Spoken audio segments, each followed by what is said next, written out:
সারাক্ষণ আনন্দচিত্তে থাকা পরীমণি গত কিছুদিন ধরে বিষণ্ণতায় ভুগছেন। এই মুহূর্তে তিনি অবস্থান করছেন তার গ্রামের বাড়ি পিরোজপুরে। সেখানে এক ঝাঁক স্কুল পড়ুয়া শিক্ষার্থীদের আদরে মেতে উঠলেন এই ডালিউড নায়িকা। তাদের সঙ্গে ঘটেছে কিছু মজার ঘটনাও। সোশ্যালে একটি ভিডিও প্রকাশ করেছেন পরী, যেখানে দেখা গেছে নায়িকাকে দেখতে বাড়ির উঠোনে ভিড় জমিয়েছেন অনেকেই।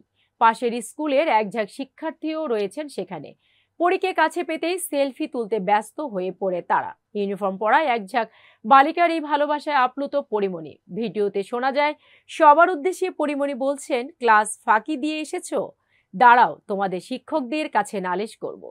ছবি তোলা ও আলাপচারিতার পর বিদায় বেলায় পরী বলেন, বিকেল বেলায় আবার এসো।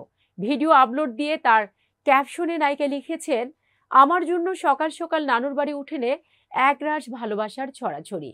কি লাগে এক জীবনে আর, আমি তোমাদেরই লোক, এই আমার পরম পাওয়া। এদিকে কিছুদিন আগে মুক্তি পেয়েছে পরীমণির প্রথম ওয়েব সিরিজ রঙ্গিলা কিতাব। অনম বিশ্বাস পরিচালিত এই সিরিজটি থেকে দারুণ প্রশংসা পাচ্ছেন নায়িকা। এতে তার বিপরীতে আছেন মোস্তাফিজুর নূর ইমরান। অন্যদিকে মুক্তির অপেক্ষায় আছে পরীমণির ডোডোর গল্প সিনেমাটি। এতে তার বিপরীতে অভিনয় করছেন সাইমন সাদিক। এটি পরিচালনা করেছেন রেজিয়া ঘটক। এছাড়াও রয়েছে কলকাতার সিনেমা ফেলুবক্সি, যেখানে পরীর বিপরীতে দেখা যাবে সোহম চক্রবর্তীকে।